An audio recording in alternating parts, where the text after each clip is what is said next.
산속 시골 마을에 한 소년이 있었다. 다 합쳐도 20가구를 채 넘지 못하는 작은 마을.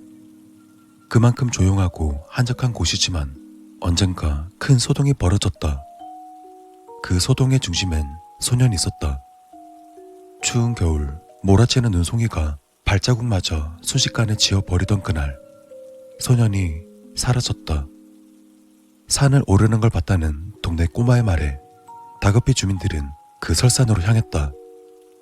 무릎까지 쌓인 눈을 헤치고 온 산을 뒤졌지만 소년의 흔적은 찾지 못했다. 혹시 추위에 지쳐 쓰러졌다면 금세 뒤덮일 정도로 한방 눈이 퍼붓고 있었기 때문에 장정들도 산에서 길을 잃는다면 무사하기 힘들 터였다. 소년의 어머니 곡소리가 설산의 침묵을 깨며 그렇게 꼬박 하루가 지났다.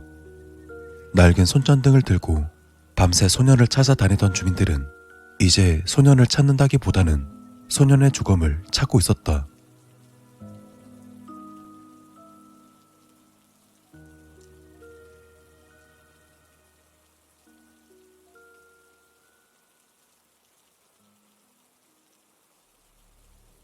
끝없이 쏟아지던 눈이 마침내 멈춘 이튿날, 소년은 마치 가볍게 산책이라도 다녀온 듯 멀쩡히 산을 걸어 내려왔다. 추위에 떨기는커녕 그 오동통한 얼굴에 따뜻한 온기까지 여태 남은 채였다. 주민들은 기쁨보다 당혹스러움을 느껴야 했다.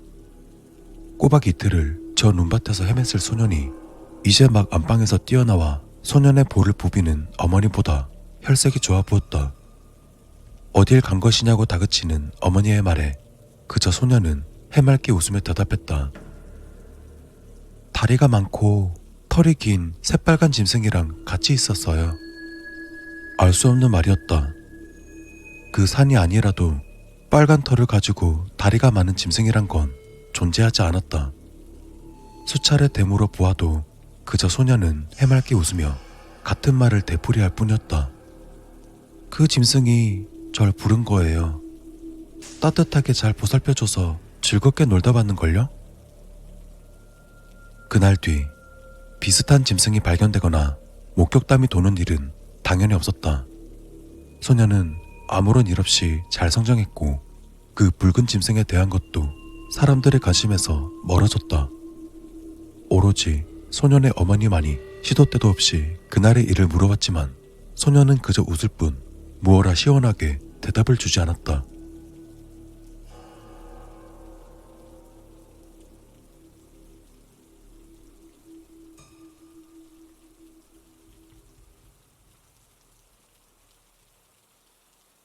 그렇게 속절없이 시간이 지나 점차 마을은 쇠퇴하면서 하나둘 도시로 떠났다. 소년의 가족 역시 도시로 이주했다. 어느새 청년이 된 소년은 남들과 다를 것 없이 바쁜 일상을 보내고 있었다. 학교를 졸업하고 직장을 얻고 또 짝을 만났다. 여전히 가족들과 함께였고 크게 모난 것도 잘난 것도 없는 삶이었다. 가끔 소년의 어머니가 청년에게 물어왔다. 대체 그날 무슨 일이 있었냐고. 청년은 언제나처럼 그저 웃을 뿐이었다.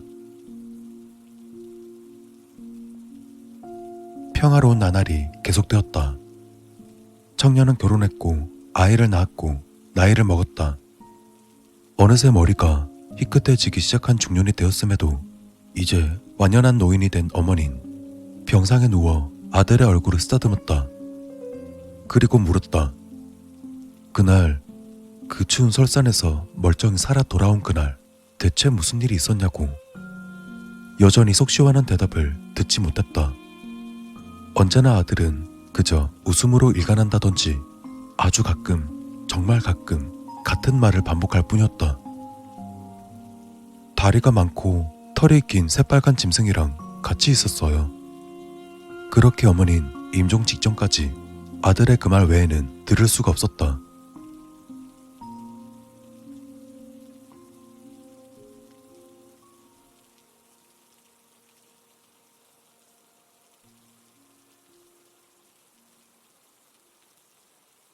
그러다 어머니가 힘겹게 마지막 숨결을 뱉어대던 그날, 주름이 많이 생긴 아들에게 마지막으로 물어왔다. 그날 도저히 살아 돌아올 수 없을 매서운 눈보라 속에서 어떻게 살아 돌아왔냐고. 중년의 아들이 크게 한숨을 쉬더니 다른 가족들을 모두 물려서 늙은 어머니와 나이 든 아들, 그렇게 단둘이 방에 남았다. 그리고 마침내 숨기고 숨겨왔던 그날의 일들을 털어놓았다. 그 설산에 짐승 한 마리가 살았습니다. 쥐네처럼 다리가 많고 온몸은 새빨간 털로 뒤덮인 기묘한 짐승이었죠. 그 짐승은 자신의 모습이 싫었습니다. 사람이 되고 싶었죠. 산속 깊은 구덩이 속에서 벌레처럼 사는 게 아닌 평범한 사람이 되어 행복하게 살고 싶어 했습니다. 그래서 소년 하나를 깨어냈습니다. 쉼없이 머릿속으로 자신에게 오라고 속삭여서 눈보라를 해주고 자신의 굴로 찾아오도록 만들었죠. 그 소년을 따뜻하게 품어주며 소년의 뇌에다 주둥이를 꽂아 천천히 빨아먹었습니다. 하루 만에 소년은 말라 비틀어진 나무 토막골로 죽어버렸지만 그 덕에 붉은 짐승은 소년의 기억을 가진 채 소년의 모습으로 변할 수 있었습니다. 그토록 바라던 인간이 된 것이죠. 지금껏 속여서 죄송합니다. 그래도 전 당신을 진짜 어머니처럼 극진히 모셨습니다. 저 먼 산속 깊은 토굴에서 백골이 되어버린 진짜 아들보다 더 잘해왔으니 부디 저를 그때의 그 소년 진짜 아들로 여겨주시길. 아들이 아닌 아들의 말이 끝났을 때 어머니는 이미 숨이 멎은 뒤였다. 진실을 알고 가셨는지는 모르겠지만 그에게 그런 사실은 중요치 않았다. 그저 마침내 진실을 말함으로써 평생 거짓말을 해온 것에 대한 죄책감을 덜어내 개운함을 느낄 뿐. 그리고 마침내 자신의 정체를 의심하는 유일한 존재가 사라져 다행이라 생각할 뿐. 이제 그는, 아니 붉은 짐승은 마침내 완전한 인간으로서 안심하고 살 수 있겠다 생각했다. 자신이 그랬던 것처럼 자식들도 짝을 찾고 독립하고 또 자식을 낳을 것이다. 토굴에서 살던 붉은 짐승은 절대 가질 수 없는 평범한 인간의 행복을 고스란히 누릴 수 있다. 붉은 짐승은 크게 만족하며 마침내 평생 마음속을 어지럽히던 공간, 그 설산의 토굴에 대한 걸 머릿속에서 지워버렸다. 아직도 그곳에 버려져 있는 소년의 사체와 함께.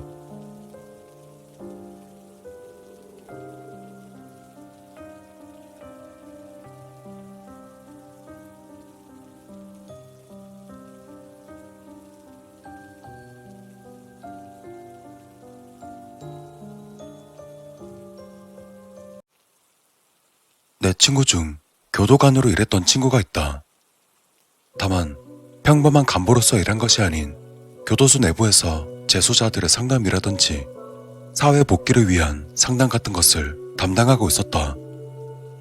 그렇기 때문에 그는 시간이 날 때마다 재소자들과 자주 이야기를 나누게 되었다. 주로 이야기는 그들이 지은 죄값에 대한 그들의 반성, 그리고 자수한 사람의 경우 자수를 하게 된 것에 관한 이야기였다. 그중 한 사람에게 들은 이야기가 너무나도 섬뜩해 시간이 흐른 낮까지 잊혀지지 않는다고 말하며 나에게 그 이야기를 들려주기 시작했다. 이야기 주인공의 이름은 민철이다. 물론 가명이지. 민철의 직업은 평범한 샐러리맨이었다. 하지만 현재 민철은 살인죄로 복역 중이다.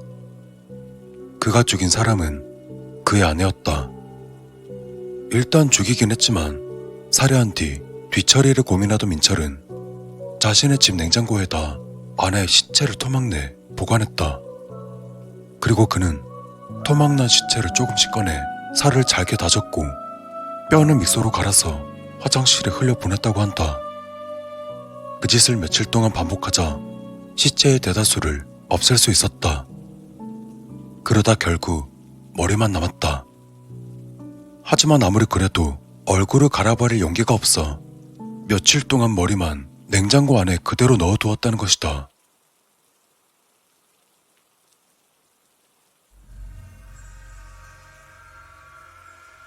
그러던 어느 날 민철은 꿈을 꾸었다. 죽은 부인이 식탁에서 고개를 숙이고 앉아있다. 고개를 깊숙이 숙이고 있어 표정은 전혀 보이지 않는다. 하지만 테이블을 잡고 있는 손이 부들부들 좌우로 떨리고 있다. 그리고 점차 그 흔들림은 격해지더니 그녀의 손톱이 하나씩 떨어졌고 곧이어 손가락도 하나씩 떨어지기 시작했다. 아니, 떨어졌다는 표현보다 보이지 않는 무언가의 존재가 마치 그녀의 신체를 뜯는다는 표현이 더 어울리겠다. 그러다 결국 순식간에 팔꿈치까지 뜯어지더니 사라진 팔에서는 새빨간 피가 흩뿌려지고 뼈가 덜그럭대며 그녀가 앉아있는 식탁을 두드린다. 거기서 잠에 깨어난 민철. 한동안 그는 땀에 흠뻑 젖은 채 충격에 사로잡혀 움직이지도 못했다고 한다.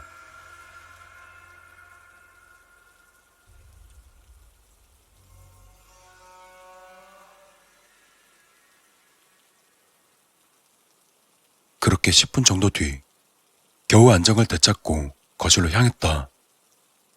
헌데 냉장고가 조금 열려있다. 그리고 냉장고가 열린 그 작은 문틈 사이로 자신을 바라보고 있었다. 깜짝 놀란 민철은 얼른 냉장고를 닫고 냉장고의 문을 청테이프로 막았다. 이때까지만 해도 자수할 것까지는 생각하지 않았다고 한다.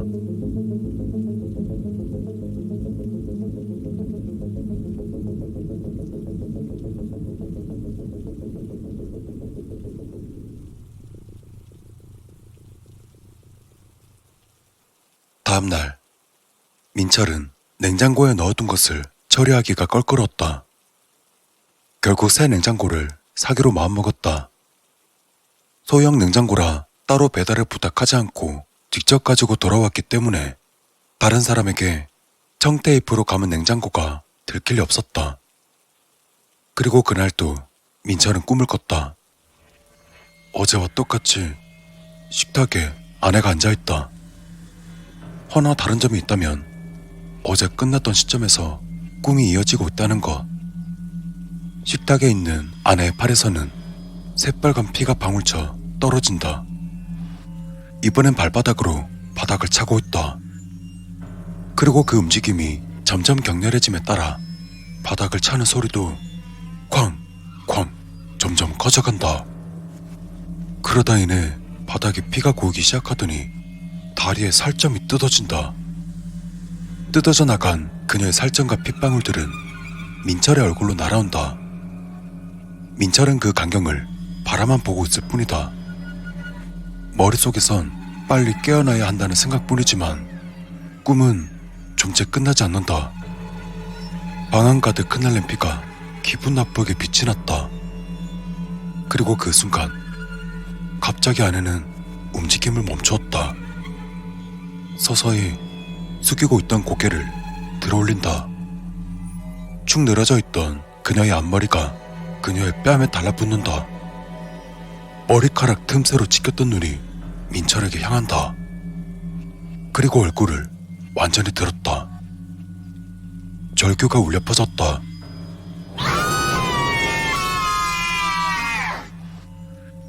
그리고 그 절규는 자신의 몸을 돌려달라고 소리치는 것 같았다. 그녀의 비명소리와 함께 민철은 간신히 눈을 뜨게 되었다. 그리고 그는 이번에야말로 냉장고에 있는 저것을 즉시 처리하겠다는 각오를 다졌다. 민철은 침대에서 뛰쳐나와 냉장고로 향했다. 그리고 그 각오는 순식간에 사라졌다. 그토록 단단하게 붙여놨던 청테이프가 모두 끊어져 있다. 또 아내의 머리는 냉장고에서 굴러떨어져 거실 바닥에 나뒹굴고 있었다. 그 시선은 민철을 향해 고정되어 있었다. 그녀의 시선에서 결코 도망칠 수 없다고 생각한 민철은 그 길로 자수를 택했다고 한다.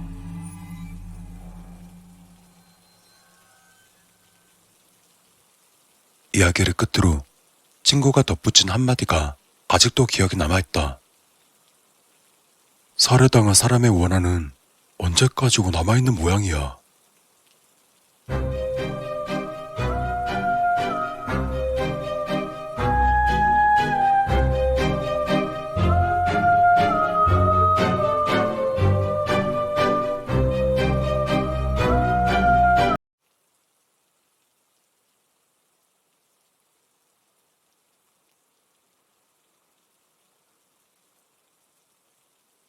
괜찮습니다.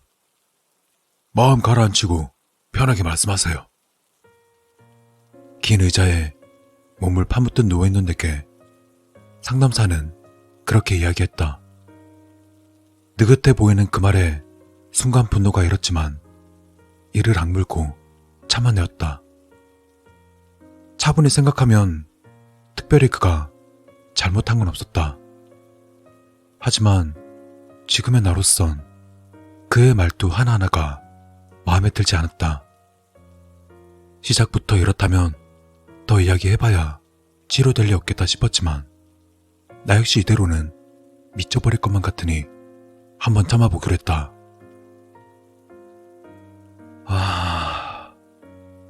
이걸 뭐라고 말해야 할지 모르겠네요. 어떻게 표현이 안 돼요. 가슴 속에서 뭐가 응어리 갇힌 느낌이에요. 슬픈 거랑은 또 다른 감정인 게 몸속에서 마치 불난 것처럼 타들어가는데 무슨 짓을 해도 해소가 안 돼요. 우선 그렇게 입을 연 것까진 좋았는데 다음에 무슨 말을 해야 할지 막막했다. 내가 주저하고 있는 것이 보였는지 상담사라는 양반은 안경을 벗고는 미소를 지으며 날 지그시 바라보았다. 자기 딴엔 인자한 미소였겠지만 지금 내 눈에 보이는 저 양반은 그냥 가식적인 멍청이의 연기 정도로밖에 보이지 않았다. 난 그 꼴이 보기 싫어 고개를 돌렸다. 힘드시겠죠? 이해합니다. 하지만 진실을 마주하고 또 받아들이셔야 합니다. 쉽지 않다는 건 저도 알지만 이겨낼 수 있어요. 자, 심호흡 한번 하시고 제게 말씀하시죠. 무슨 일이 있었나요? 이해한다고? 아니, 당신은 이해 못해. 만약 당신이 이해한다면 그런 식으로 입을 놀리지는 못하겠지. 상담사의 말에 난 여전히 고개를 돌린 채 속으로 욕짓거리를 내뱉었다. 저 멍청이는 이해하지 못한다. 내가 겪는 아픔을 이해할 수는 없을 것이다. 그 순간 내 머릿속으로 한 사람의 얼굴이 떠올랐다. 잊고 싶지 않은 사람. 하지만 기억할수록 내게 끔찍한 고통을 주는 사람. 결혼을 약속했던 내 애인의 모습이었다. 또다시 몸속에서 뜨거운 불이 번져나감을 느끼며 숨쉬기가 힘들어졌다.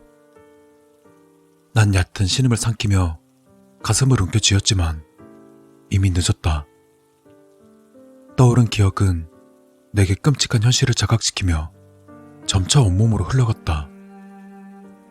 옆에서 상담사가 어디 아프냐고 이야기를 던진 듯 하지만 난 대답할 상황이 아니었다. 지금까지 수도 없이 떠올랐던 그 기억이 다시 한번 머릿속에서 재생되기 시작했다. 그리고 난 마치 수백 미터 아래에 심해에 가라앉는 듯 고통에 잠식당해 갔다. 너무도 사랑하는 사람, 그 무엇과도 바꿀 수 없는 사람, 앞으로 일평생을 함께할 사람, 그 사람을 하루아침에 잃은 고통은 이루 말할 수 없었다. 그리고 누구도 이해하지 못한다.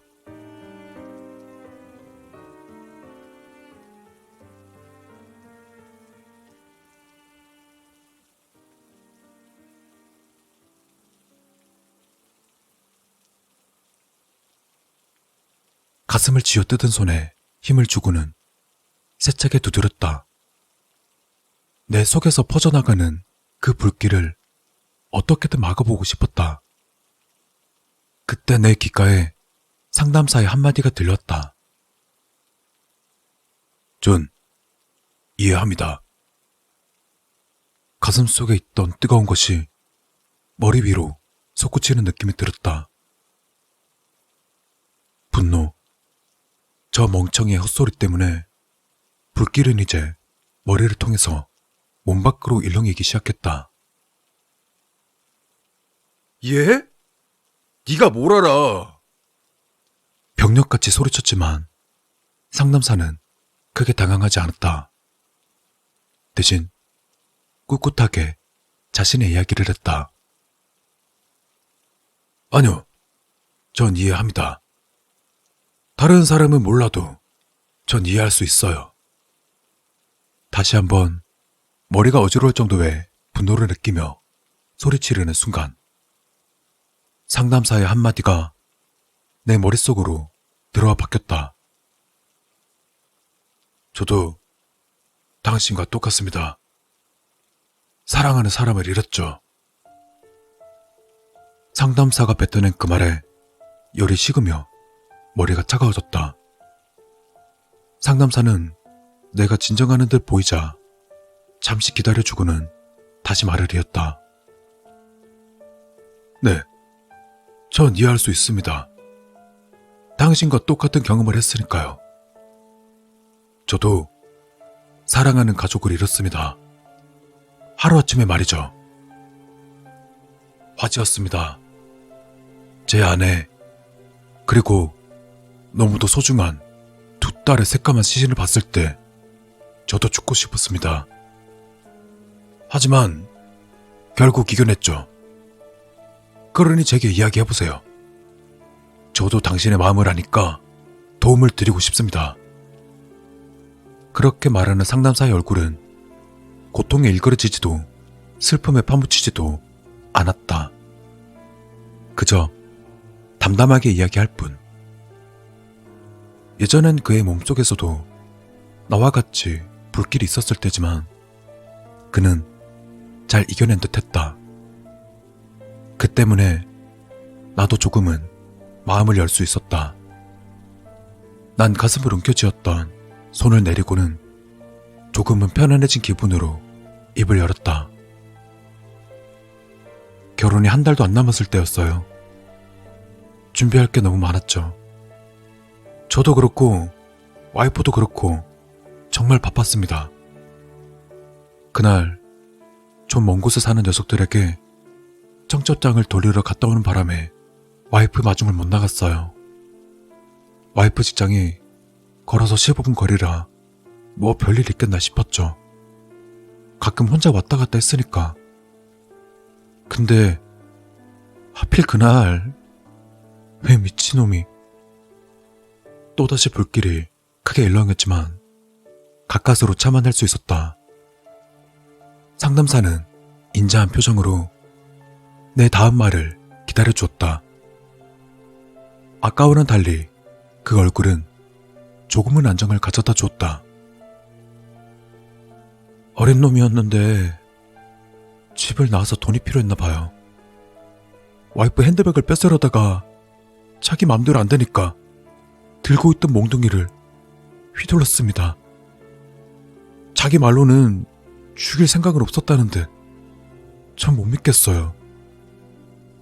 한번 입이 열리자 수많은 감정과 함께 폭포수처럼 속에 있던 이야기가 터져나오기 시작했다. 와이프는 30분 동안 쓰러져 있다가 죽었대요. 피를 흘리면서 누가 도와주길 바라면서. 그때 얼마나 아프고 무서웠을지 전 상상이 안 돼요. 제가 절 얼마나 원망했는지 아세요?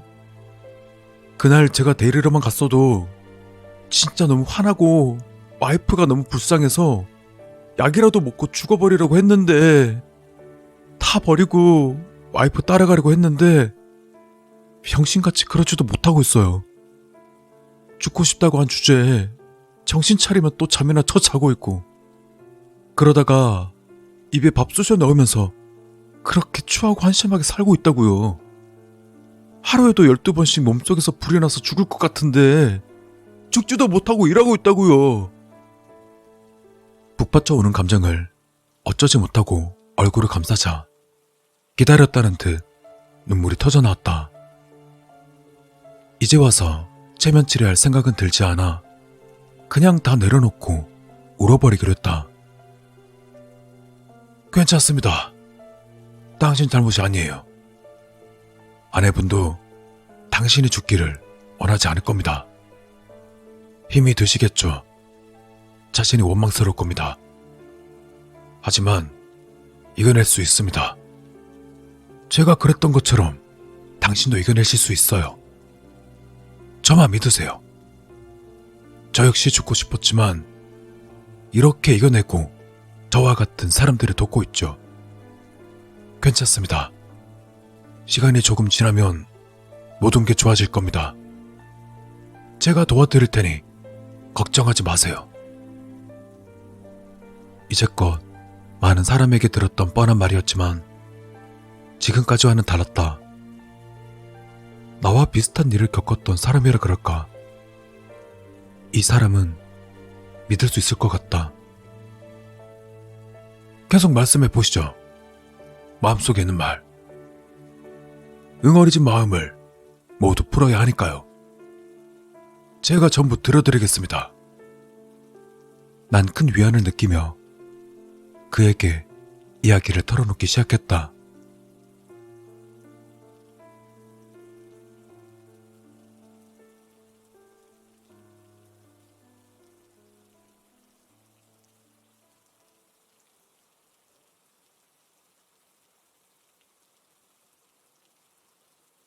마음이 훨씬 좋아졌다. 그날의 상담을 마치고 일주일 뒤 다시 그를 만났을 땐 더욱더 편한 마음으로 이야기를 나눌 수 있었다.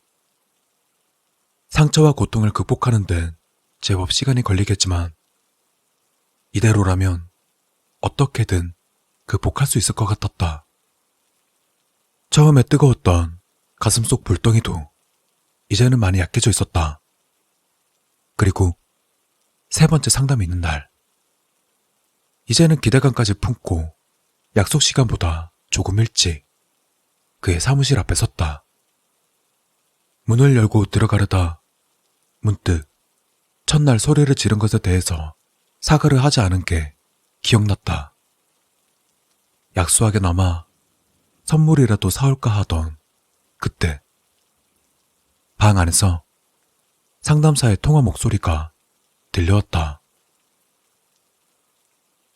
알겠다니까.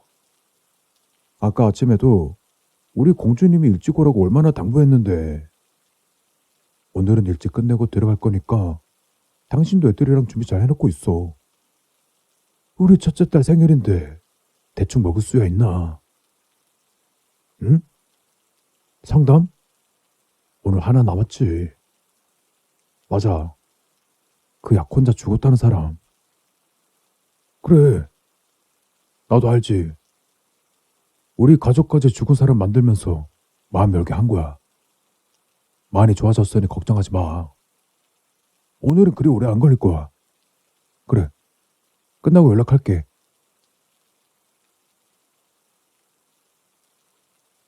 다리에 힘이 풀리며 그대로 주저앉고 말았다.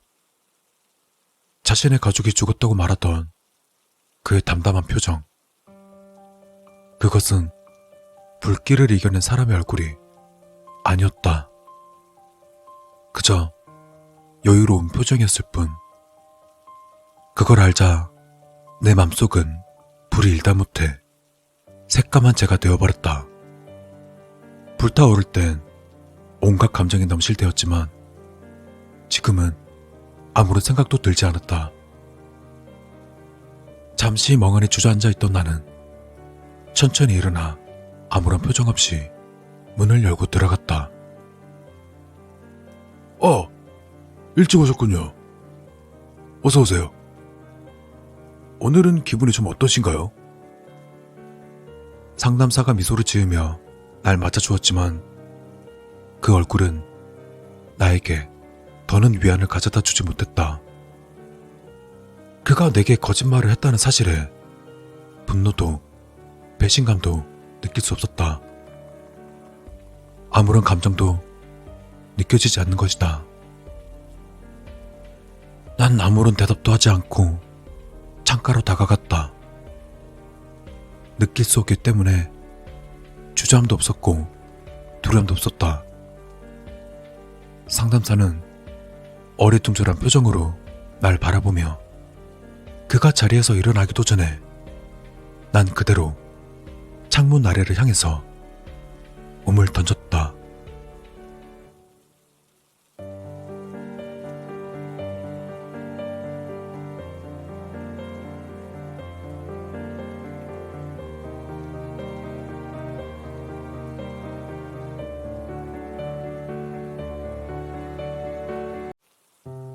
돈 빌려간 놈들 중에 제일 골치 아픈 놈이 어떤 놈일까? 마치 너구리를 연상시키는 후덕한 인상의 대부업체 사장이 눈앞에 있는 청년에게 말했다. 많이 빌려간 놈? 아니, 그건 문제가 안 되지. 받을 돈이 많아지니 반대로 환영해줘야지. 갚지 않는 놈? 그것도 마찬가지. 애들 풀어서 어떻게든 갚게 만들면 되니까. 사장은 긴장한 채 앉아있는 청년을 똑바로 바라보며 말을 마쳤다. 근데 제일 골치 아픈 게 바로 너 같은 놈들이지. 푼돈 빌려가 놓고 갚을 능력도 없는 놈. 애들을 풀려고 했더니 받을 돈이 적어서 수지 타산에 안 맞고, 그렇다고 마냥 기다리기엔 또 아깝단 말이지. 그 말에 청년은 다급하게 대답했다. 시간을 조금만 주시면 제가 어떻게든 내 앞에서 그 말을 한 사람들이 몇 명일까? 그리고 그 중에서 제대로 약속 지킨 사람은 몇 명이나 될까? 사장은 앞에 있는 서류처를 들여다보곤 말을 이었다. 원금 200만 원에 이자가 870만 원. 나같이 돈 운전하는 사람한테 솔직히 이 정도는 푼돈이지. 근데 이런 푼돈을 잘 관리해줘야 이 바닥에서 오래 굴러먹지. 그렇다고 이런 일에 애들 쓰면서 돈 낭비, 시간 낭비는 할 수 없지. 그러니까 이렇게 하는 건 어떨까? 제법 큰 돈 빌려놓고 도망친 놈이 있는데 오늘 막 잡아왔지. 근데 우리 애들이 지금 바빠서 이놈이랑 대화할 시간이 없으니까 네가 이 번거로운 일을 대신 좀 해줘야겠어. 놈한테 돈만 받아내면 네놈 빚은 다 면제해주도록 하지. 면제라는 말에 청년의 얼굴에 기대감이 떠올랐다. 받아내다니요? 제가 무슨 수로 받아내죠? 청년의 말에 사장은 말없이 지하실로 청년을 데려갔다. 두꺼운 철문이 달린 여러 방들이 있는 지하실은 피비린내와 고통에 찬 신음소리가 가득했다. 이 바닥은 돈이 전부야. 법인이 인륜이니 뭐 이런 것들은 그냥 다 돈 아래에 있는 것들이지. 그 말이 무슨 뜻이냐? 사장은 청년을 방 한 곳으로 들여보냈다.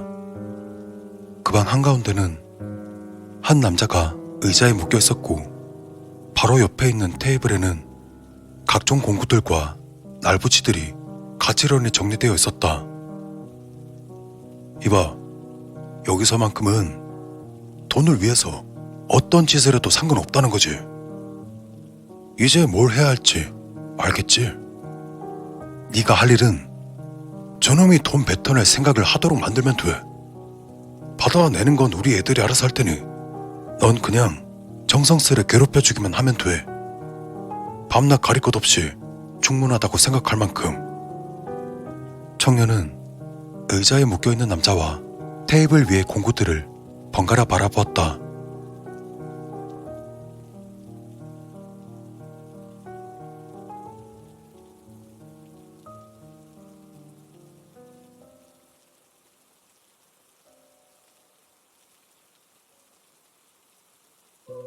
난 돈만 받으면 돼. 네가 무슨 짓을 하든 이곳에선 아무 문제 될 게 없으니까 죽이지만 마. 아, 그리고 만약을 대비해서 팔아치울 만한 곳은 상하지 않게 조심하고. 그 말을 끝으로 철문이 닫혔다. 청년은 주저하며 묶여있는 남자 쪽으로 다가갔다. 입이 막혀있어 말을 하지는 못하겠지만 눈은 가려져 있지 않았다. 그 남자는 공포와 두려움에 떨고 있었다. 그리고 그 눈을 마주본 순간 청년은 발걸음을 멈추곤 한숨을 쉬었다. 눈을 마주치니 기분이 정말 이상했다. 잠시 고민하던 청년은 그대로 뒤를 돌아 철문으로 향했다. 저 후덕한 사장한테 못하겠다 말하고서 빌고 빌어서라도 어떻게든 돈을 마련하면 될 것이다. 근데 1,000만 원을 어떻게 마련하지? 무슨 수로? 청년은 작게 중얼거리더니 그 자리에 멈춰섰다. 정신 차리자. 그렇게 쉽게 구할 돈 있었으면 이 시간까지 안 왔지. 200만 원도 못 갚아서 1,000만 원까지 불려놓고 무슨 수로 돈을 갚아? 청년은 자신이 성실하게 일해서 꾸준하게 돈을 갚아나갈 사람이 아니란 걸 잘 알고 있었다. 노가다라도 뛰어서 돈을 마련한다 해도 곧장 술집이나 도박으로 날려버릴 게 뻔했다. 청년은 다시 뒤를 돌아 테이블에 있는 망치를 집어들었다. 청년이 나가려 하자 안심했던 남자는 청년이 망치를 집어들자 또다시 발버둥치기 시작했다. 여기서는 어떤 짓이라도 해도 되지? 청년은 망치를 치켜 올리고 묶여있는 남자를 내려다보았다. 아까와 같은 이상한 기분이 들지 않았다. 무어라 열심히 소리치며 발버둥치는 남자의 팔을 향해 망치를 휘둘렀다. 뼈가 부러질 만큼 강하게 휘두른 건 아니지만 고통을 주기에는 충분했다. 남자는 비명을 내지르며 더욱 격하게 발버둥쳤다. 이 한 번의 휘두름으로 인해 청년의 마음속에 남아있던 머뭇거림이 완벽하게 사라진 듯했다. 청년은 다시 망치를 들어올렸다. 그리곤 남자의 이곳저곳 닥치는 대로 두들겨 대기 시작했다. 팔, 어깨, 다리, 발. 망치로 때리면 때릴수록 청년의 마음속엔 이상한 만족감이 생기기 시작했다. 스트레스가 풀려나가는 듯한 짜릿한 쾌감.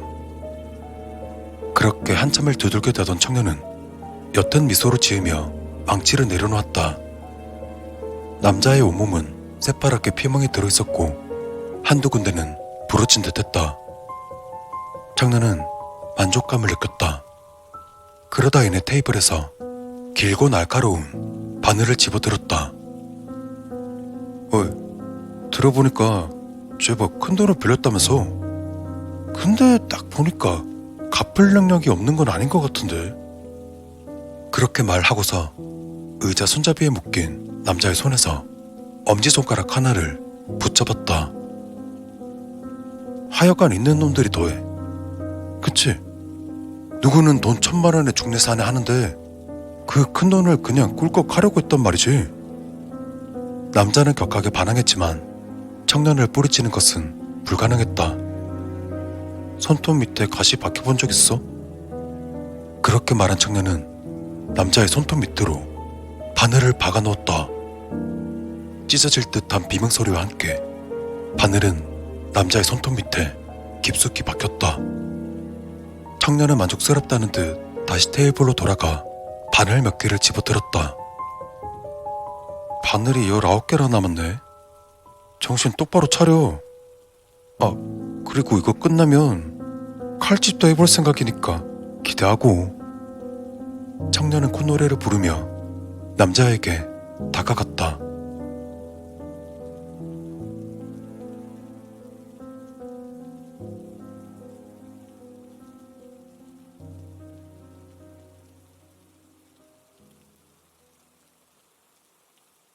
사장이 철문을 열어준 건 5시간이 지난 뒤였다.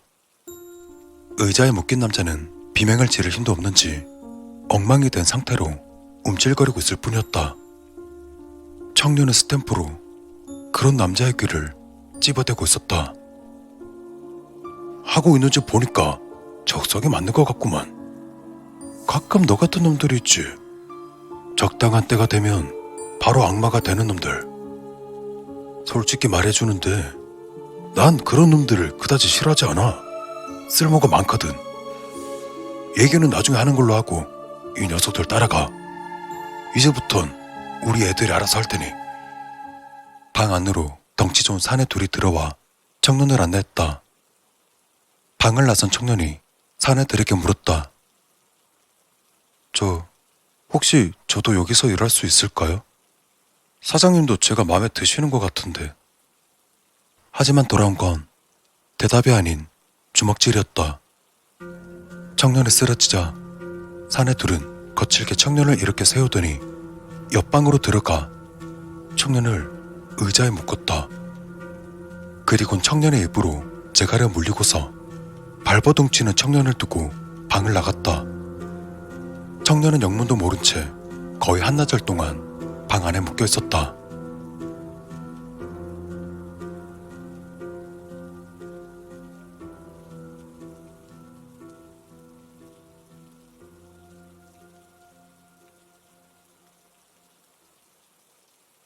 다음 날이 되고 나서야 사장이 철문을 열고 들어왔다.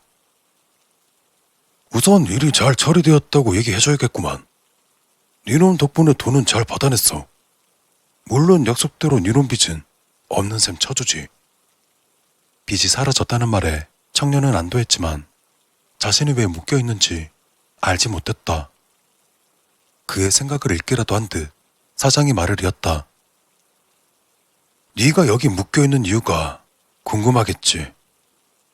간단해. 어제 돈 받아내면서 그놈이랑도 거래를 했거든. 얼마를 지불하건 간에 죽여버리고 싶은 녀석이 있을 테니 말이야. 그때 철문 안으로 온몸에다 붕대를 감은 남자가 들어왔다. 어제 옆방에 묶여 청년에게 온갖 고문을 당하던 그 남자였다.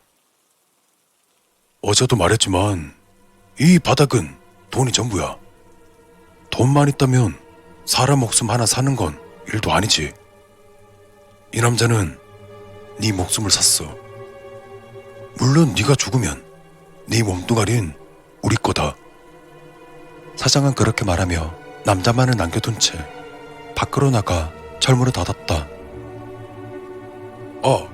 이봐. 팔아치울 만한 거는 안 상하게 조심하고. 사장이 그 말을 남기고 돌아가자 남자는 쩔뚝거리며 청년에게 다가갔다.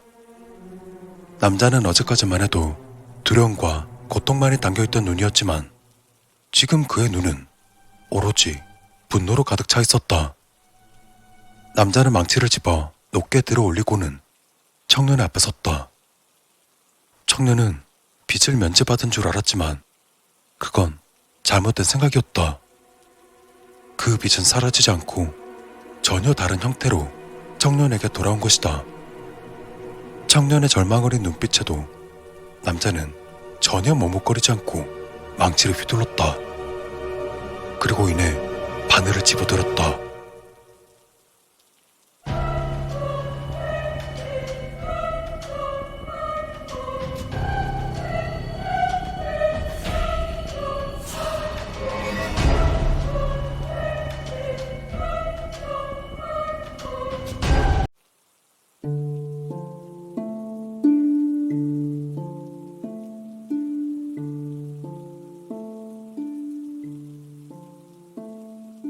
나는 펜실베니아 지역에 있는 총구석 주유소에서 근무한다.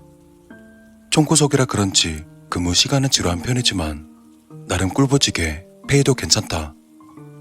몇 주 전 내가 일하는 주유소에 신입이 들어왔는데 편의상 그 친구를 제러미라고 칭하겠다. 제러미는 좀 이상한 구석이 있다. 나이는 26살 정도 된 것 같고 말수는 없는데 웃음소리가 매우 소름 끼친다. 사장님도 제러미에 대해서 나랑 같은 느낌을 받았지만 웃음소리가 이상하다고 뭐라고 할 수도 없는 노릇이었다.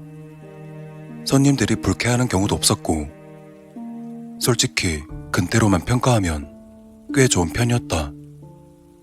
그러던 중 몇 주 전부터 물건들이 하나둘 없어지기 시작했다. 판매할 물건을 직원이 훔치는 건 어느 업장이나 큰 문제일 것이다. 주유소의 규모는 꽤 작은 편이었고 그 시간대에 근무하는 직원은 단 한 명이었다. 어느 날 2주 전인가? 엔진오일 재고가 자꾸 부족한 걸 사장님이 먼저 알아챘다. 처음엔 엔진오일 몇 통이 사라지는 정도였는데 시간이 흐르자 창고에서 상자째로 사라졌다. 날이 갈수록 정도는 심해졌다. 엔진오일 입고 다음날 입고된 전체 수량이 몽땅 사라지는 지경에 이르게 되었고 그때마다 이랬던 직원은 제러미로 확인되었다. 헌데 제러미가 근무했던 날들을 사장님이 보안 카메라로 확인했지만 훔치는 장면은 찾아내지 못했다. 제러미가 퇴근 시간에 가게 문을 닫으면 다음날 엔진오일은 어디론가 사라지고 없었다.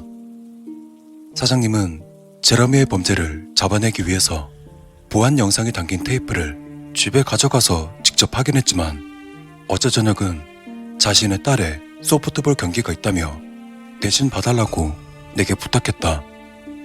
비공식적으로 추가 수당을 준다는 말에 고민 없이 테이프를 덮어 넘겨받았다. 보안 카메라가 총 3대라 내가 받은 테이프도 3개였다. 다 확인하려면 기나긴 밤이 될 게 뻔했지만 휴가를 앞두고 있어 이런 기회를 놓칠 수 없었다. 테이프와 함께 퇴근한 나는 집에 도착해서 오래된 VCR에 테이프를 넣고 자리에 앉았다.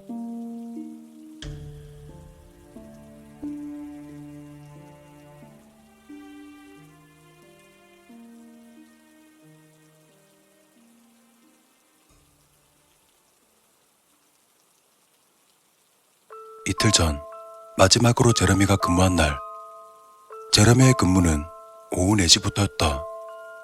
처음엔 특별한 이상한 점은 딱히 찾지 못했다. 제러미가 시제를 확인하고 전 근무자인 여자애와 교대 후 평범하게 근무를 시작했다. 처음 그가 맞이한 손님은 단골 손님인 템플레턴 부인이었다. 영상에 찍힌 시간은 4시 3분이었다. 부인은 담배와 신문을 고르고 $20를 건넸다. 이상할 것 없었다. 다음 손님은 동네 사람인 론이었다. 오토바이를 타는 그는 주기적으로 주유소로 찾는 손님 중 하나였다. 그러다 주유를 마친 그가 육포 한 봉지와 함께 카드로 계산하고서 떠났다. 다음 손님은 카우보이 모자를 쓴 남성이었다. 처음 보는 사람이었지만 원래 주유소는 수많은 사람들이 오가는 곳이니 역시 이상할 건 없었다. 그 남성은 경유를 $40치 채우고 $100 지폐로 계산한 뒤 떠났다. 난 소파 뒤로 기대에 앉았다. 그리고 한숨이 났다. 주유소 근무보다 더 지루한 게 지루한 근무지를 감시하는 거겠지. 하지만 사장님이 챙겨준 금액이 상당했기 때문에 테이프를 계속 보기로 했다. 만약 제러미가 진짜로 엔진 오일을 훔쳤다면 지금쯤 우리가 의심하고 있다는 것도 알 텐데 바보가 아니고서야 카메라 앞에 대놓고 훔칠 리가 없을 것이다. 영상은 5시까지 별일 없이 지루하게 흘러갔다. 그러다 오후 5시 3분쯤 템블레턴 부인이 다시 들렀다. 뭘 깜빡했나? 하지만 아니었다. 부인은 아까처럼 같은 담배와 같은 신문을 들었다. 그리고 또 $20 지폐로 계산했다. 이상하다는 생각이 들었지만 그러고 보니 그 부인은 항상 나사가 좀 빠진 사람 같기도 했다. 아까 같은 걸 사갔다고 제러미가 말해주는 게 옳다고 생각했지만 같은 사람에게 같은 물건을 2번 파는 건 불법은 아니니까. 그리고 그때 론이 들었다. 이번에도 그는 똑같이 주유하고 똑같은 육포를 골랐다. 그리고 이번에도 카드로 계산했다. 혹시 다른 오토바이가 아닐까 해서 확인했는데 아까랑 똑같은 오토바이였다. 그럴 수 있지. 그냥 우연이겠지. 템블레턴 부인은 건망증이 심하고 론은 오토바이가 여러 개일 수도 있으니까. 그리고 그때 카우보이 모자를 쓴 남자가 또다시 들어왔다. 그때 척조를 따라 차가운 어떤 것이 내려가는 기분이었다. 난 홀로 거실에 앉아서 나도 모르게 읊조리고 있었다. 경유 넣지 마라. 제발 경유 넣지 마. 하지만 남자는 경유를 선택했다. 40달러치 경유로 채우고 100달러 지폐를 내밀었다. 지금 이 상황은 정말 이상한 상황이다. 일단 영상을 계속 보기로 했다. 이후 방문 고객도 모두 같았다. 전부 다 말이다. 심지어 그들이 입고 왔던 옷들도 똑같았다. 그러다 난 진심으로 두려움을 느낄 때쯤 영상 속 시간이 6시 3분이 되면서 템블레턴 부인이 다시 주유소로 들어왔다. 역시나 부인은 또 담배와 신문을 고르고 20달러를 건넸다. 정신이 나갈 것 같았다. 그렇게 30분 정도 더 보다가 나머지는 2배속으로 돌려봤다. 내용은 다 같았다. 모든 손님들이 1시간 단위로 똑같은 분에 들어왔다. 교활한 제러미가 테이프를 손본 건가? 근무를 시작하고 첫 번째 시간을 계속 반복해서 테이프에 씌워버린 거라고 말이다. 하지만 그렇지 않았다. 계산대와 창문까지 비추는 카메라가 있는데 시간이 지날수록 영상에서 해가 저물어 가는 게 보였기 때문이다. 제러미가 일하는 모습 또한 반복되지 않았다. 바닥을 쓸고 걸레질하고 재고를 채우고, 그러니까 가게에서 해야 하는 것들을 하나씩 해나가고 있었다. 하지만 손님만큼은 계속 반복되고 있었던 거다. 여기까지 본 나는 공포에 질려버렸다. 뭐가 잘못되어도 단단히 잘못됐는데 이걸 달리 설명할 방법이 없었다.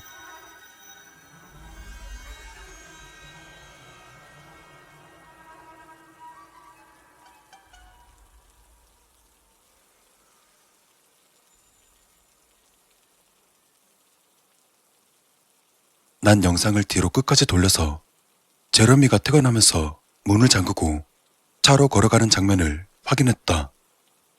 뭘 훔친 것 같진 않았지만 혹시 몰라서 계속 보기로 했다. 그리고 마지막으로 자전까지 빠르게 돌려보았다. 근데 정확히 12시 3분이 되자 갑자기 어디선가 나타난 제러미의 얼굴이 화면에 나타났다. 화각으로 다시 들어왔다는 게 아니라 모두가 퇴근하고 텅 빈 가게를 비추던 카메라 화면에 제러미의 얼굴이 대문짝만하게 잡혔다는 말이다. 제러미는 카메라가 아니라 그 너머의 나를 보고 있는 게 확실했다. 비명을 지르며 리모컨을 찾았다. 리모컨을 손에 쥐고 다시 봤을 때 제러미의 얼굴은 갑자기 나타났던 것처럼 갑자기 사라지고 없었다. 분명 한 프레임 전엔 있었는데 다음 프레임엔 사라져 버린 거다. 손이 매우 떨렸지만 꾹 참고 다음 테이프를 넣었다. 다음 영상은 계산대 옆에서 뒤편을 비추는 카메라가 찍은 거라 제러미가 어떻게 갑자기 화면에 얼굴을 들이댔는지 확인할 수 있을 거라 생각했다. 그런 기대로 새벽 12시 3분까지 빠르게 돌렸지만 화면에 잡히는 건 아무것도 없었다. 내 예상이 맞다면 제러미가 의자 같은 걸 밟고 올라서서 카메라 앞에 얼굴을 대고 있는 모습이 찍혀 있어야 하는데 아무런 단서도 흔적도 없었다. 아니, 애초에 제러미가 퇴근하고 나서 다시 돌아온 흔적이 없었다. 제러미가 가게에 있는 게 아니라는 거다. 제러미는 보안 해제 번호도 모르고 그가 퇴근한 뒤 보안 알림도 울리지 않았다. 하지만 그 와중에 새벽 12시 3분에 찍힌 영상 속에 선반에 있었던 엔진 오일이 없었다. 그것도 전부 없었다. 아까 제러미 얼굴이 갑자기 나타났다가 사라진 것처럼 엔진 오일도 분명 있었는데 없었습니다. 뭐 이런 수준이었다.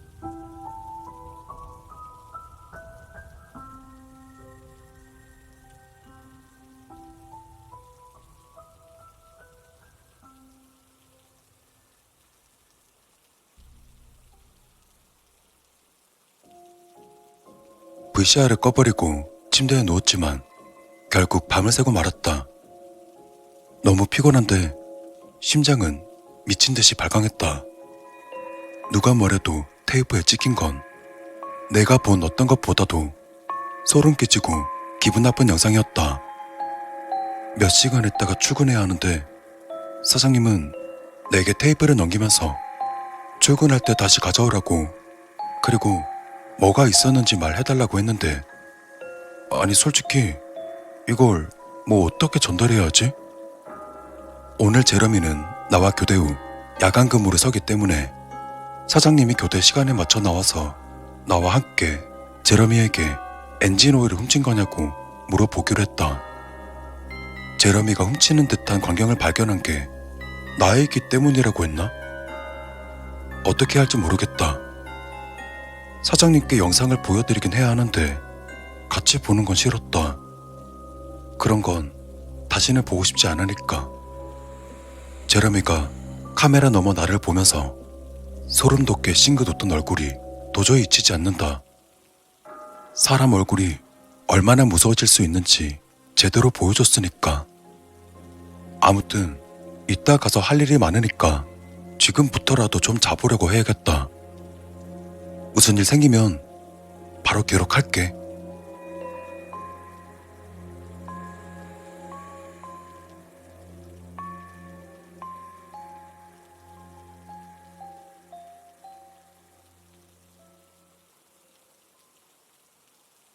추가. 오후 2시 49분. 핸드폰으로 쓰는 거라 오타가 날 수도 있으니 양해 부탁해. 방금 사장님이 마지막 영상까지 다 확인했다. 사장님은 크게 놀란 듯 했고 제러미는 오후 4시에 출근할 예정이다. 사전에 어떤 게 녹화되어 있었는지 알려주었지만 아무리 알고 봐도 그런 건 놀랄 수밖에 없지.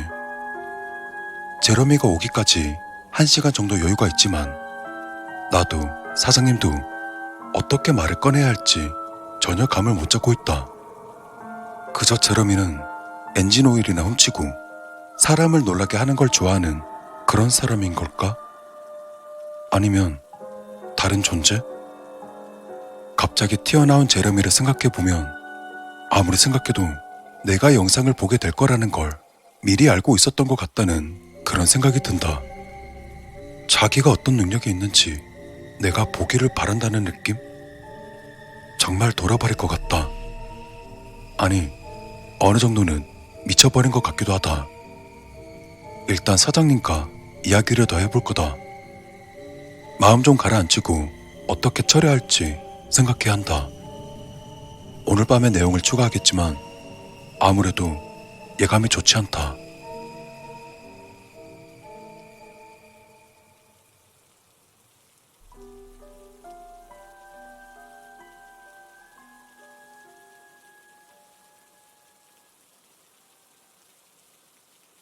추가. 오후 4시 33분. 제러미는 출근하지 않았다. 제러미에게 급히 전화해봤는데 정지된 번호란다. 경찰에 신고해야 할까? 추가. 오후 5시 33분. 제러미는 출근하지 않았다. 제러미에게 급히 전화해봤는데 정지된 번호란다. 경찰에 신고해야 할까?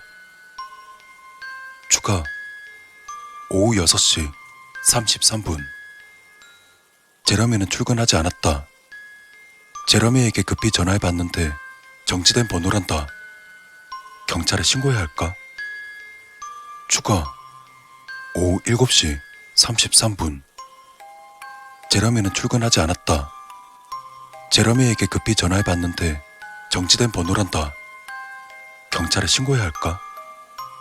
추가. 오후 8시 33분. 제러미는 출근하지 않았다. 제러미에게 급히 전화해봤는데 정지된 번호란다. 경찰에 신고해야 할까? 추가. 오후 10시 58분. 세상에, 말도 안 돼. 방금 내가 추가한 내용을 확인했다. 난 제대로 미친 것 같다.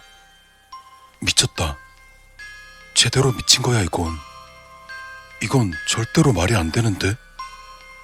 우선 내가 아는 것부터 말해야겠다. 오늘 난 출근했고, 제러미는 결근했고, 사장님이랑 내가 경찰에 신고한 것까진 다들 아는 내용일 거다. 그런데 내가 전화를 드는 순간 햇빛이 한순간에 사라졌다.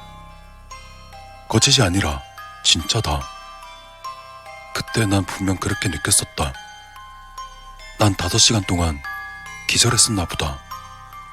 정신을 차리고 시간을 봤더니 저녁 9시 33분이었다. 이게 이해가 되는 상황이 맞는 걸까? 무튼 거기서부터 상황은 더 이상해졌다. 녹화된 영상엔 내가 기절하기 직전까지도 사장님은 내 옆에 있었다. 내가 경찰에 연락하면 빠지는 진술을 말해주기 위해서였다. 하지만 다시 정신을 차리고 보니 전화기는 내 손에 들려있었고 전화가 끊기거나 그런 상태가 아니었다. 심지어 전화번호 입력도 안 되어 있었다. 영상 속의 사장님은 여전히 내 옆에 있었지만 미동이 없었다. 자리에 서 있는 자세 그대로 얼어붙은 거다. 그래서 시계를 확인했는데 역시 움직이지 않았다. 초침이 12에서 움직이지 않았다. 시간은 정확히 9시 33분. 계산대에 있던 시계 역시 움직이지 않았다. 심지어 계산대 옆에 담배를 구매하려는 손님이 기다리고 있었다. 아마 저건 5번째 구매하는 담배겠지. 더 이상 버티기 힘들 것만 같다. 난 당장 주유소에서 밖으로 뛰쳐나왔다. 문을 잠그지도 불을 끄지도 않았고 미안하지만 테이프도 못 챙겨왔다. 솔직히 말해 테이프 따위는 안중에도 없었다. 근데 이게 무슨 일이야? 도로에는 차가 많이 서 있었는데 정차 중인 게 아니라 그대로 멈춰버린 상태였다. 차에 타고 있는 사람들은 밀랍 인형처럼 전혀 움직이지 않았다. 난 차에 타서 시동이 걸리길 빌었다. 천만다행으로 시동이 걸렸다. 그리고 집까지 반쯤 남았을 때 그게 다시 시작됐다. 차 라디오에서 갑자기 원래 나오고 있었던 것처럼 노래가 나왔고 노래 중간 끼어드는 진행자의 말을 듣고 있자니 그 누구도 시간이 잠깐 멈춘 것을 눈치채지 못한 것 같았다. 나만 알고 있다. 아니구나. 제러미도 알고 있지? 여전히 제러미가 어디서 뭘 하고 있는지 모른다. 일단 집에 숨어 있다가 날이 밝으면 경찰에 신고해야겠다. 근데 경찰이 내 말을 진지하게 받아줄까? 이젠 생명의 위협까지 느껴지는 것 같다. 가능하면 내일 또 내용을 추가할 거다.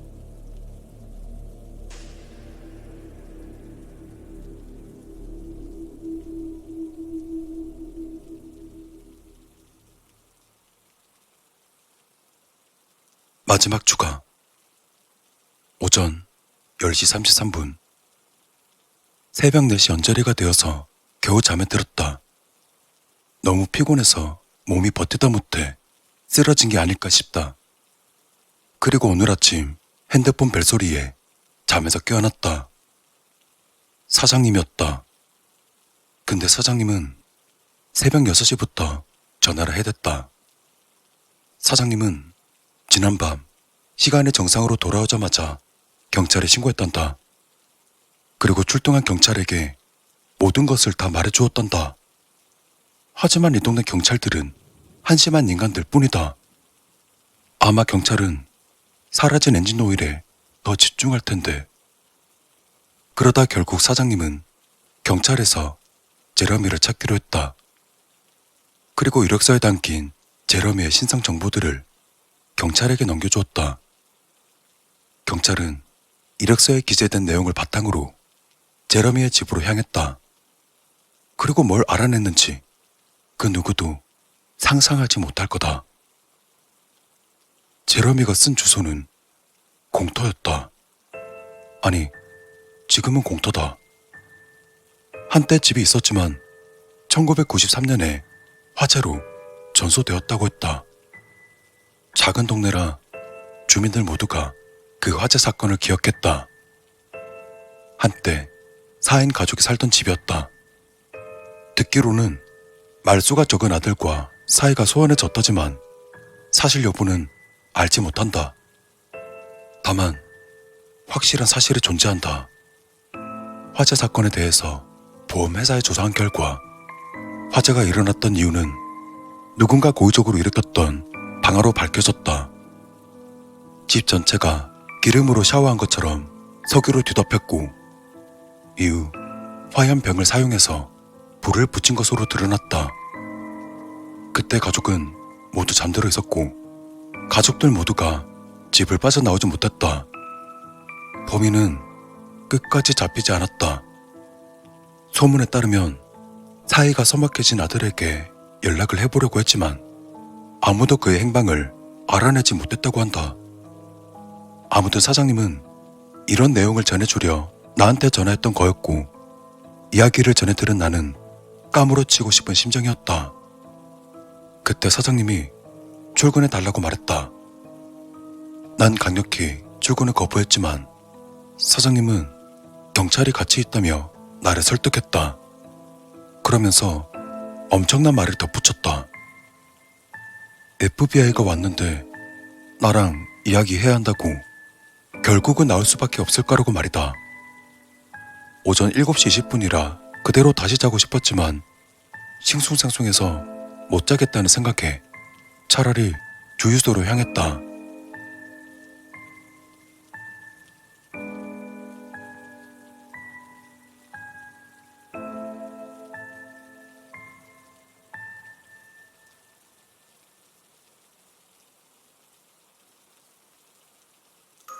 주유소에 갔더니 정장을 입은 4명의 남성들이 있었다.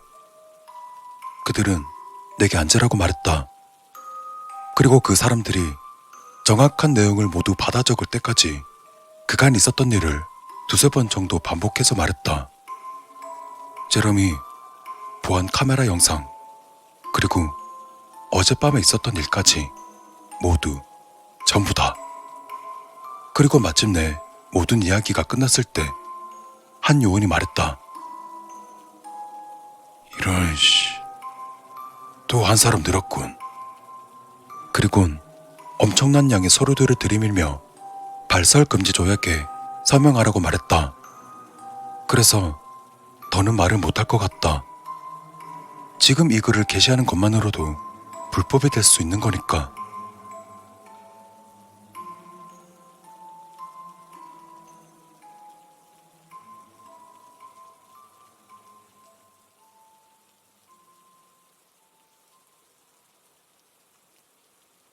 모든 조사가 끝나고 집으로 돌아왔다. 이젠 어떻게 해야 할지 모르겠다.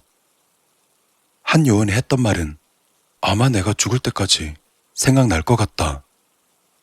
아무튼 이만 가봐야겠다. 오늘 할 것도 있고 테이프 가지러 주유소도 가야 한다. 내가 일하는 주유소에 신입 제러미가 들어왔는데 어딘가 좀 이상한 구석이 있다.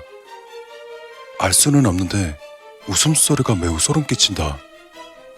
사장님도 제러미에 대해서 나랑 같은 느낌을 받았지만 웃음소리가 이상하다고 뭐라고 할 수도 없는 노릇이었다. 그리고 제러미가 들어온 뒤로 엔진 오일이 자꾸 사라진다. 아무래도 제러미가 훔치는 게 아닐까 싶다. 사장님도 나와 같은 생각인 것 같다. 그래서 제러미가 일하는 시간에 녹화 영상을 돌려봐야 한다. 사실 그것 말고도 할 일이 있긴 한데 비공식적으로 추가 수당을 챙겨준다는 말에 고민 없이 테이프를 덮어 넘겨받았다. 휴가를 앞두고 있어 이런 기회를 놓칠 수 없었다. 테이프를 돌려보는 건 매우 간단하다. 제러미가 엔진 오일을 훔치는 장면을 확인하면 끝이다.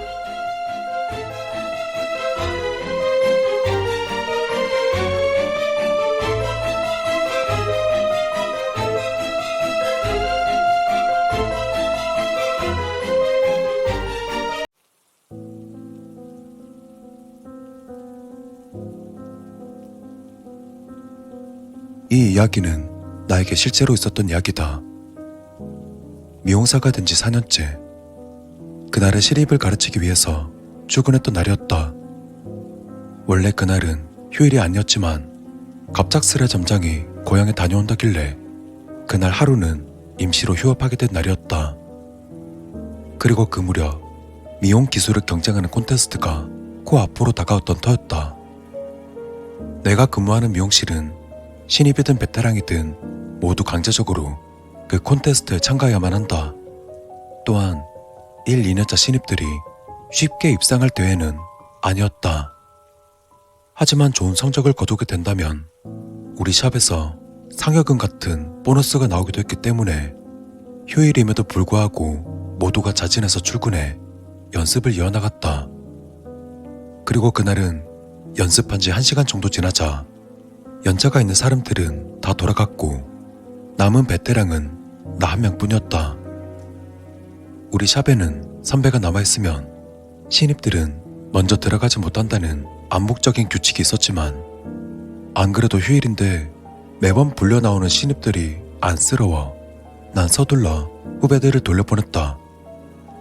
그리고 때마침 발주서 작성도 해야 했기 때문에 신입들을 죄다 돌려보낸 뒤 가게 안을 쓱 둘러보며 부족한 재고들을 종이에 적기 시작했다. 항상 음악을 틀어두던 가게였지만 지금은 완전히 조용하다. 조명도 나 혼자만 샵에 있으니 가장 적은 밝기만 유지한다. 그리고 에어컨마저 꺼버리자 무거운 공기가 가게 안에 가득 차 무겁게 퇴적되는 느낌이었다. 난 샴푸를 비치하는 높은 높이의 선반을 올려다보며 모자란 것들을 체크해 나갔다. 메모장 위로 끄적끄적. 마지막 필기가 끝난 순간 발 밑에서 슥 하고 무언가 스치는 소리가 났다. 반사적으로 시선을 돌리자 난 머리카락 다발을 밟고 있었다. 아직 신입인 애들이 청소하는 걸 깜빡했나 보다. 그리고 다시 메모장으로 시선을 돌린 순간 슥 하는 소리가 또다시 들려왔다. 무언가 잘못되었음을 직감하게 되었다. 이건 있을 수가 없는 일이었다.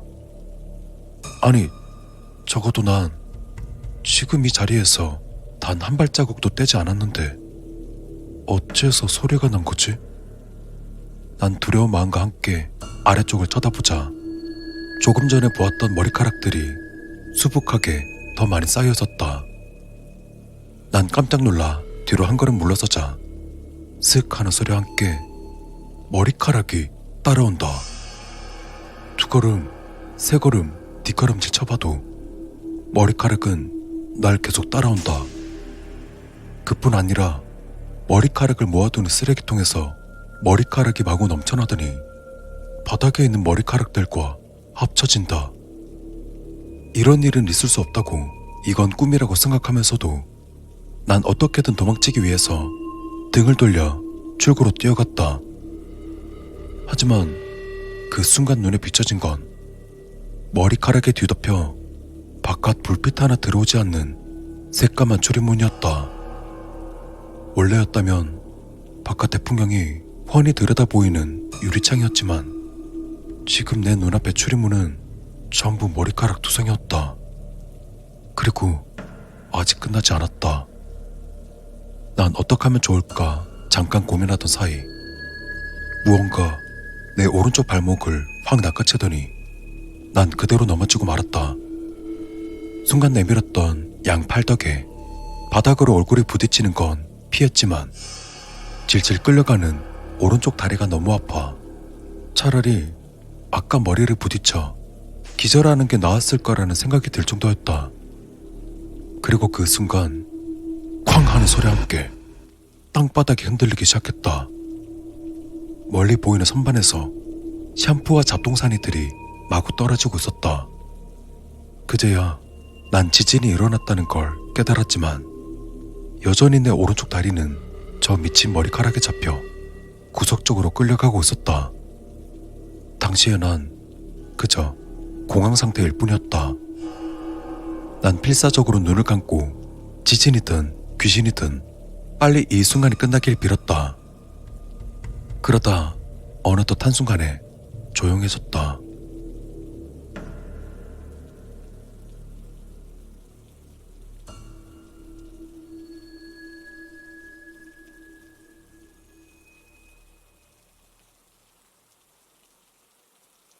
날 끌어당기던 머리카락도 더 이상 날 끌어당기지 않는 것 같다. 난 슬그머니 눈을 떴다. 머리카락이 보이지 않았다.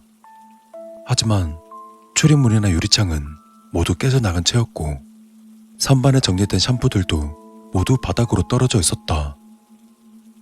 내가 있는 구석 주변은, 아니, 머리카락에 끌려오게 된 이 구석은 아무 일도 없었던 것처럼 깔끔했다.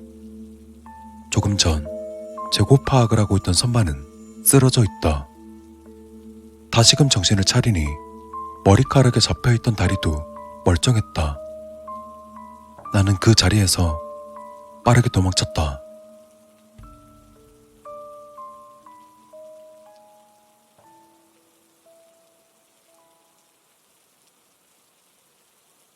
그날은 동일본 대지진이 있었던 날이었다.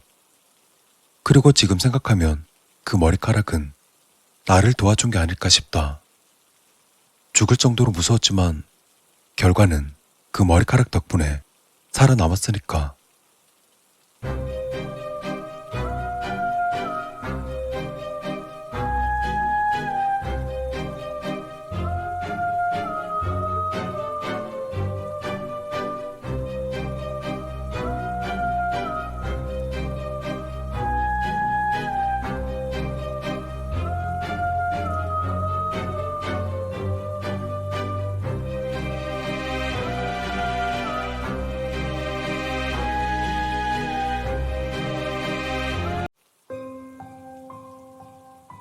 한겨울 칠흑같이 어두운 새벽, 인천에서 부산으로 향하는 고속도로에서 벌어진 일입니다. 그리고 저는 귀신보다 사람이 더 무섭다는 것을 다시 한번 절실히 느꼈습니다. 또한 그날을 더 잊을 수 없었던 이유는 오랫동안 사귄 여자친구와 헤어진 날이기 때문이기도 합니다. 몸이 멀어지면 마음도 멀어진다고 하죠. 저도 인천에서 거주하고 있었지만 업무상 부산으로 가게 되면서 그때부터 우리의 사이는 삐걱거리기 시작했습니다.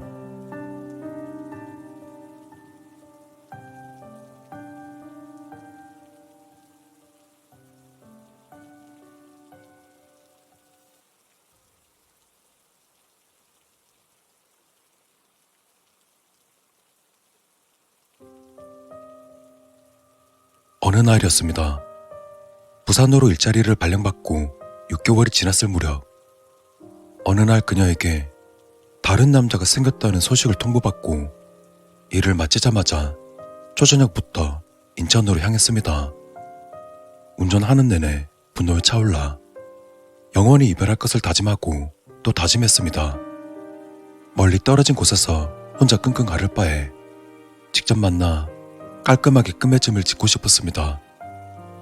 그러다 자정이 되어서야 인천에 도착했고 그녀와 얘기를 나누다가 자신에게 더 신경을 썼어야 됐다는 둥 적반하장으로 저를 대하는 그녀의 가증스러운 태도에 저도 모르게 남자로서 하면 안 될 짓을 해버렸습니다. 맞습니다. 홧김에 그녀의 얼굴에 손을 댄 것입니다. 다시는 그녀를 만나지 않을 거라 그렇게 생각했던 것이기 때문인지 전 크게 개의치 않았습니다. 오히려 후련한 마음도 있었습니다. 그렇게 다시금 정신을 차려보니 시간이 꽤 지나 있었습니다. 출근도 해야 했기 때문에 급하게 차에 몸을 싣고 전 부산으로 향했습니다. 들어줄 사람 하나 없었지만 홀로 차 안에서 그녀에게 하고 싶었던 말들을 모두 토해냈습니다. 그러다 계기판에서 무언가 반짝거렸습니다.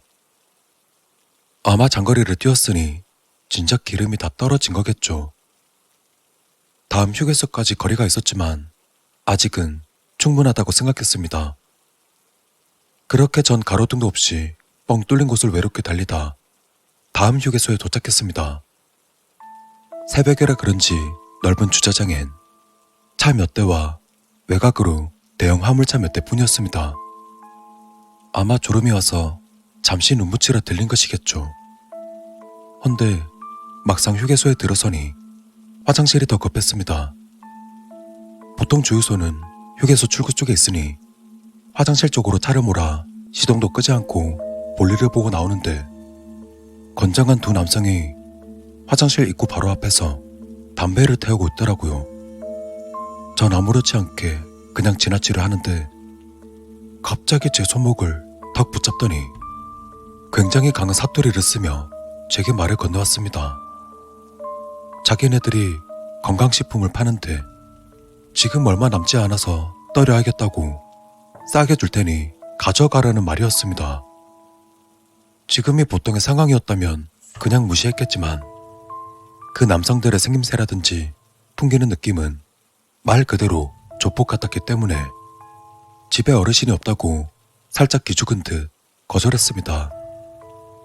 그런데 이상하다고 느낀 건 바로 그 다음부터입니다. 두 사람 중 한 사람은 멍하니 저를 응시하더니 갑자기 공짜로 줄 테니 저기 있으니 그냥 가져가라는 겁니다. 남자가 가리키는 손가락으로 시선을 따라가 보니 언제 세워놨는지 제 차 뒤편으로 트럭 한 대가 거꾸로 서 있었습니다. 트럭 화물칸은 냉동 탑자를 어설프게 흉내낸 것처럼 작은 컨테이너가 올려져 있었는데 그것의 입구는 살짝 열려 있었습니다. 순간 불현듯 지금 이 상황과 비슷하게 인신매매를 한다는 기억이 떠올랐습니다. 빈 컨테이너에 문을 열고 들어가는 순간 그대로 밀어넣고 새 문을 닫아버려 납치하는, 저는 등골에 스멀스멀 피어오르는 식은땀과 소름 그리고 당혹스러운 표정을 애써 감추며 최대한 기분 상하지 않게 거절하고 서둘러 차로 향했습니다.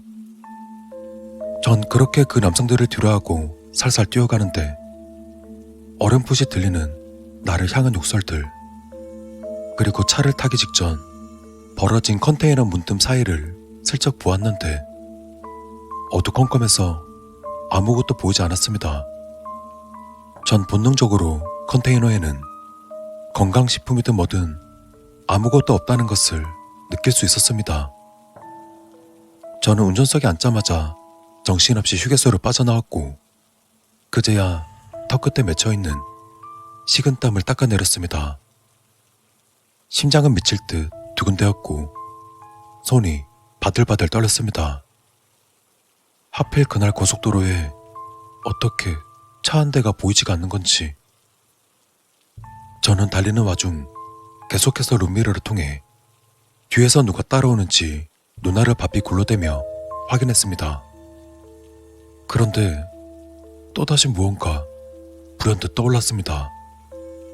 저는 휴게소에서 시동도 끄지 않고 바로 화장실로 뛰어갔습니다. 물론 차 문도 잠그지 않았습니다.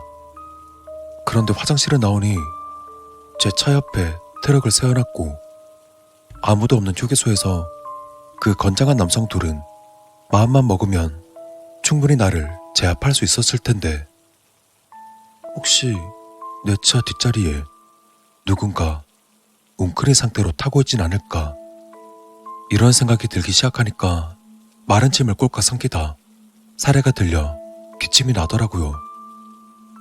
도저히 고개를 돌려 확인을 못하겠고 무엇인가 찾는 척 자연스레 오른손을 뒷좌석으로 넘겨 더듬거리기 시작했습니다. 만약 그때 손바닥으로 낯선 사람의 온기라도 느껴졌다면 그대로 저는 기절했을 겁니다. 다행히 저는 한겨울에도 히터를 틀지 않기 때문에 차 안은 차가운 공기로 가득했고 역시나 제 손에도 그저 싸늘한 기운만이 감돌 뿐, 아주 싸늘한. 그런데 그때 뭔가 잘못됐다는 걸 다시금 느끼게 되었습니다. 속도를 내려고 엑셀을 밟는데 오히려 속도는 점점 떨어지고 있습니다. 아, 기름을 안 넣었구나. 황급히 내비를 보는데 다음 휴게소까지는 버틸 수 없습니다. 정말 속된 말로 그때는 멘탈이 붕괴되었습니다. 그래서 비상등을 켠 채 고속도로 갓길에 차를 세워놓고 기름을 어떻게 조달할 수 있을지 스마트폰으로 검색하고 있었습니다.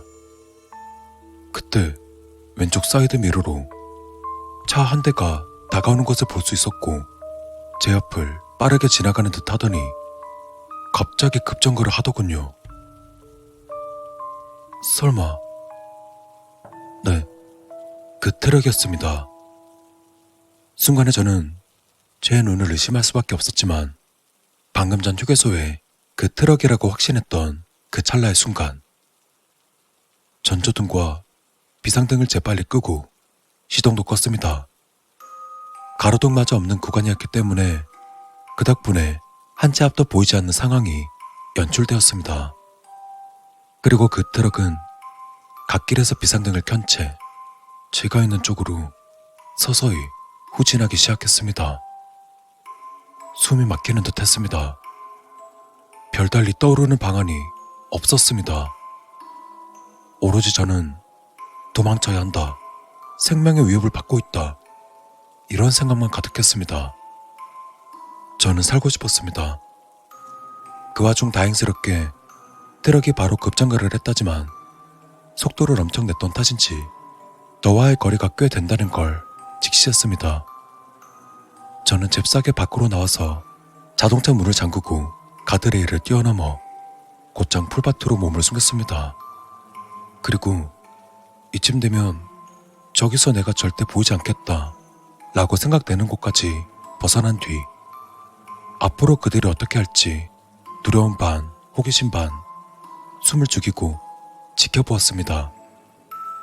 곧이어 트럭이 제 차 코앞까지 다가왔고 트럭의 운전석과 조수석으로 남성 2명이 동시에 내렸습니다. 헌데 운전석에서 내린 사람은 아까 2 남자 중 1명이었는데 조수석에서 내리는 사람은 또 처음 보는 사람이었습니다. 여기서 또 한 번 소름을 느꼈습니다. 그리고 이내 2 사람은 주위를 살살 둘러보더니 제 차를 에워쌌습니다. 이후 제 차문을 두들기면서 뭐라 말을 하는 것 같은데 그것까지는 잘 들리지 않더라고요. 정말 그때를 생각하면 지금도 아찔합니다. 순간적인 판단이 없었다면 저는 지금 이 자리에 없었을지도 모르겠습니다. 제 차는 썬팅이 과한 편이었는데 아마 그런 어둠 속에서는 더욱더 자동차 내부가 잘 보이지 않았을 겁니다.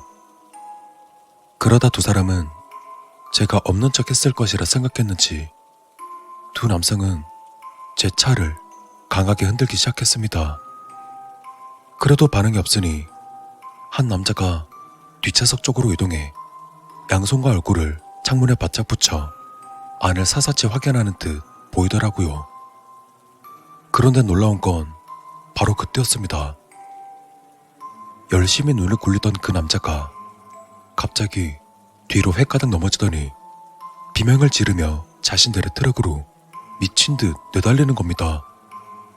같이 있던 다른 남자도 덩달아서 말이죠.